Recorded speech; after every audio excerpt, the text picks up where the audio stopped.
ये कपड़े किसके हैं? मेरे इतना कहते ही मेरी मम्मी रोने लग जाती है। मैं अपनी मम्मी को चुप कराता हूँ और बहुत मुश्किल से मम्मी चुप हो जाती है और फिर भी रोते रोते कहती है कि बेटा मैंने तुझे मना किया था ना कि इस अलमारी को मत खोलना। मैं बार बार मम्मी से पूछता हूँ कि मम्मा बताओ ना ये इंसान कौन है और ये कपड़े किसके हैं। कुछ कहानियां ऐसी होती हैं जिनका सच तस्वीरों में ही छुप जाता है और ये कहानी है शिवांश नाम के एक 5 साल के बच्चे की, जिसके पापा एक इंडियन फौजी थे और एक हमले के बाद से उनका कुछ अता पता नहीं है। कोई नहीं जानता कि वो इस समय कहाँ पर है भी या नहीं। लेकिन शिवांश जब भी अपनी मम्मी से अपने पापा के बारे में पूछता है और उसकी मम्मी ये कहकर हमेशा बात काट देती है कि उसके पापा किसी दूसरे देश में और बहुत जरूरी काम करते हैं, वहाँ पे नेटवर्क भी नहीं आता तो हम उनसे फोन पे भी बात नहीं कर सकते और जब उनको छुट्टी मिल जाएगी तो वो जल्दी से घर आ जाएंगे।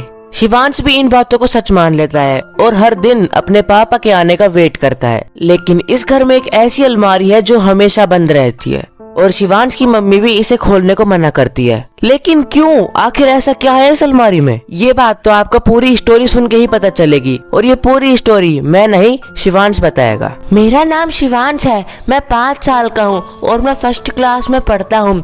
मेरे कई सारे फ्रेंड्स मुझसे मेरे पापा के बारे में पूछते हैं, लेकिन मैंने आज तक मेरे पापा को कभी नहीं देखा। मैं अपनी मम्मा से भी मेरे पापा के बारे में पूछता हूँ, लेकिन मेरी मम्मा हमेशा कहती है कि पापा अभी दूसरे काम में बिजी हैं, वो भी कोई दूसरे देश में गए हुए हैं, उनको वहाँ से अभी छुट्टी नहीं मिल रही।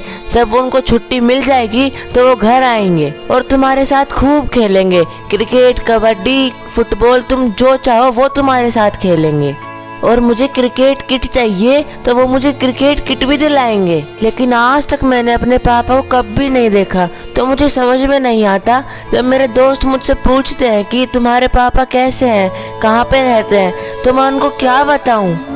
मैं मेरी मम्मी से पूछता हूँ कि मम्मी जब पापा बाहर रह के कमा रहे हैं तो हम इस छोटे से घर में क्यों रहते हैं, और अगर पापा कमा रहे हैं तो आप बच्चों को ट्यूशन क्यों पढ़ाती हो। मेरे ऐसा कहने पे मेरी मम्मी हमेशा कहती है कि मेरा मन नहीं लगता इसलिए मैं ट्यूशन पढ़ाती हूँ। और तुम्हारे पापा को भी इसी घर का रास्ता पता है, वो जब भी कभी आएंगे तो इसी घर पे आएंगे और अगर हम घर चेंज कर लेंगे तो उनको क्या पता कि हमने घर चेंज कर लिया, वो तो बस इसी घर का रास्ता जानते हैं। और हमारे घर में एक अलमारी है, मम्मी कहती है कि इस अलमारी को कभी मत खोलना और उस अलमारी के हमेशा लॉक लगा के रखती है। मैंने आज तक कभी नहीं देखा कि वो अलमारी कैसी दिखती है। मैं जब भी मम्मी से पूछता हूँ कि मम्मा इस अलमारी में क्या है जो आप मुझको खोलने से मना करते हो, तो मेरी मम्मी कहती है कि इस अलमारी में एक भूत बैठा हुआ है, अगर तुम उसको खोलोगे तो वो भूत जाग जाएगा और तुमको खा जाएगा। मैं हर दिन जब भी सोता हूँ रात को पापा के नए नए सपने देखता हूँ। रात भर सोचता हूँ कि जब पापा आएंगे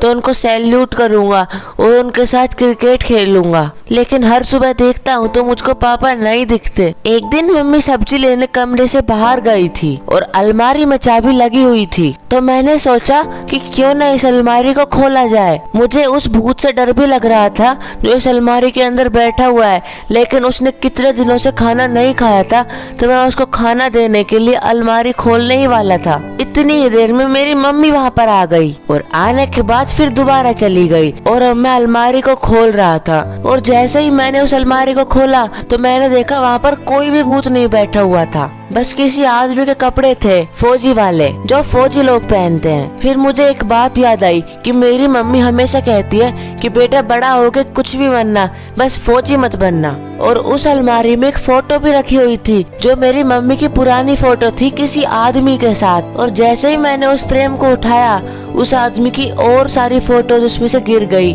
मुझे समझ में नहीं आ रहा था कि मेरे जैसे दिखने वाला आदमी ये कौन है। और इतनी ही देर में मेरी मम्मी वहाँ पर आ जाती है और मुझे देख लेती है। मेरी मम्मी मुझे बहुत डांट लगाती है कि तुमने मुझसे बिना पूछे ये अलमारी क्यों खोल ली, मैंने तुम्हें तो मना किया था ना। लेकिन मैंने मम्मी से कहा मम्मी यहाँ पर कोई भूत नहीं है, और ये आदमी कौन है जिसके साथ आपने फोटो खिंचवा रखी है, और ये कपड़े किसके हैं। मेरे इतना कहते ही मेरी मम्मी रोने लग जाती है। मैं अपनी मम्मी को चुप कराता हूँ और बहुत मुश्किल से मम्मी चुप हो जाती है और फिर भी रोते रोते कहती है कि बेटा मैंने तुझे मना किया था ना कि इस अलमारी को मत खोलना। मैं बार बार मम्मी से पूछता हूँ कि मम्मा बताओ ना ये इंसान कौन है और ये कपड़े किसके हैं। मम्मी कहती है बेटा ये तेरे पापा के कपड़े हैं और तुम्हारे पापा ही फौजी हैं। मैंने मम्मी से कहा कि मम्मी अगर मेरे पापा फौजी हैं तो आपने मुझे आज तक कभी क्यों नहीं बताया कि वो फौजी हैं, और आपने मुझे हमेशा फौजी बनने के लिए मना क्यों किया।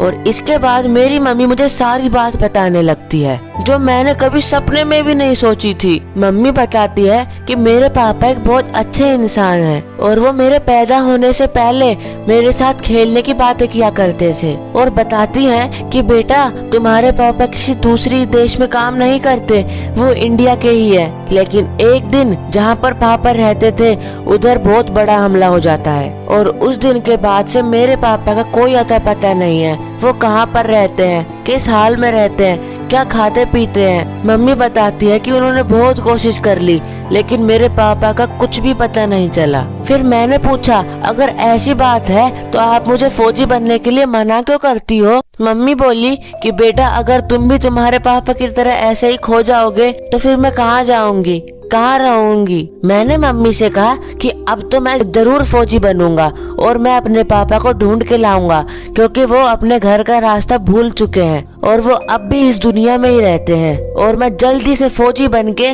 उनको ढूंढ के लाऊंगा। और उस दिन के बाद से मैंने डिसाइड कर लिया कि मैं एक बहुत बड़ा फौजी बनूंगा और जिसने भी मेरे पापा पे हमला किया था उन सबको गोली से मार दूंगा और मेरे पापा को सही सलामत मेरे घर पे लाऊंगा। तो दोस्तों ये थी शिवांश की स्टोरी। अगर आपको भी ये स्टोरी पसंद आई हो तो इस वीडियो को लाइक करना, और अगर आपको इसके आगे का पार्ट चाहिए तो कमेंट करना नेक्स्ट पार्ट, मैं जरूर बनाऊंगा। और इस चैनल को सब्सक्राइब जरूर कर लेना जिससे कि नेक्स्ट वीडियो आप तक पहुंच जाए।